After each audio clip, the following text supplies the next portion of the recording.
प्रकृति से खिलवाड़, साल दर साल पहाड़ी क्षेत्रों में बढ़ती तबाही, हजारों लोग हो चुके हैं बेघर।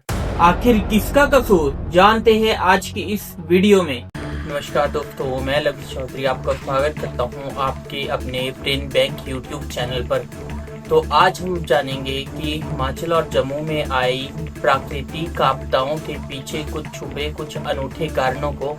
तो वीडियो को अंत तक देखना ना भूलें। तो चलिए वीडियो शुरू करते हैं।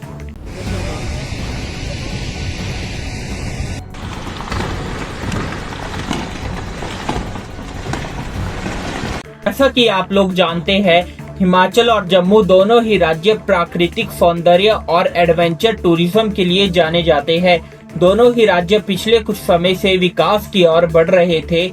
फिर अचानक एक प्राकृतिक आपदा आई और सब तहस महस हो गया। दोनों ही राज्यों में भारी मात्रा में तबाही हुई है। अगर हिमाचल प्रदेश की बात करें तो मंडी, कुल्लू, शिमला, चंबा और किन्नौर जैसे जिलों में ज्यादा नुकसान हुआ है। हिमाचल प्रदेश कृषि विभाग के अनुसार राज्य भर में लगभग 1,30,518 हेक्टेयर क्षेत्र प्रभावित हुआ है। इसमें मंडी जिला में 1,571 हेक्टेयर की कृषि भूमि विशेष रूप से शामिल है। राज्य में अब तक 122 लैंडस्लाइड, 95 बाढ़ें, 45 क्लाउड बर्स्ट दर्ज किए गए हैं। अनुमानित आर्थिक क्षति लगभग 3,056 करोड़ है, जो पूरे राज्य को डिजास्टर हिट घोषित करती है। मौजूदा स्थिति के अनुसार हिमाचल प्रदेश में इस वर्ष अब तक मॉनसून से कुल 341 मौतें दर्ज की गई है।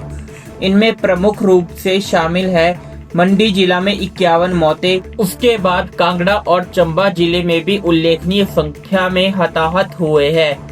समग्र रूप से हिमाचल में मॉनसून और संबंधित संकटों के कारण अब तक 341 मौतें हुई है। और अगर हम जम्मू की बात करें तो किश्तवाड़ जिला के चौशीती गांव में क्लाउड बर्स्ट से कम 67 लोगों की मौत, लगभग 300 घायल और 200 से अधिक लोग लापता हुए हैं। ऋषि और रावन जिले में भी लैंडस्लाइड और फ्लैश फ्लड से लगभग 12 गांव प्रभावित हुए हैं। ऋषि में लैंडस्लाइड से कम 32 मौतें और दर्जनों घायल हुए हैं।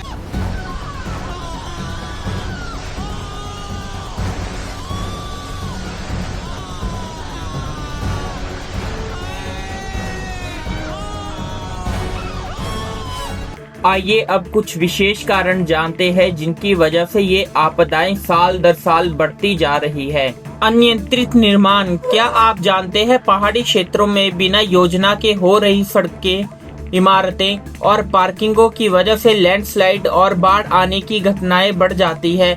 विशेषज्ञों के अनुसार इससे मिट्टी की पकड़ कमजोर होती है और प्राकृतिक आपदा का खतरा बढ़ जाता है। जलवायु परिवर्तन। पिछले कुछ सालों में ग्लोबल वार्मिंग के कारण हिमाचल और जम्मू में मौसम का पैटर्न बदल गया है। लगभग हर साल मॉनसून के दौरान अचानक भारी बारिश और बादल फटना सामान्य हो गया है, जिससे स्थानीय लोगों को भारी नुकसान उठाना पड़ता है। वनों की कटाई। जंगलों की लगातार कटाई और प्राकृतिक जल निकासी व्यवस्था में छेड़छाड़ से पहाड़ की ताकत कम हो जाती है। यह कारण है कि अब मामूली सी बारिश भी बड़ी आपदा ला सकती है। यह कुछ कारण थे कि हर साल पहाड़ों में बढ़ती प्राकृतिक आपदाओं के। दोस्तों, विकास महत्वपूर्ण है, मगर हमें यह भी देखना है कि प्राकृतिक संसाधनों का संरक्षण करें, जिम्मेदारी से विकास करें और सरकार की आपदा प्रबंधन प्रणाली को मजबूत करें। अब मैं आपसे अलविदा लेता हूँ। मिलते हैं किसी अगली वीडियो में। तब तक के लिए जय हिंद।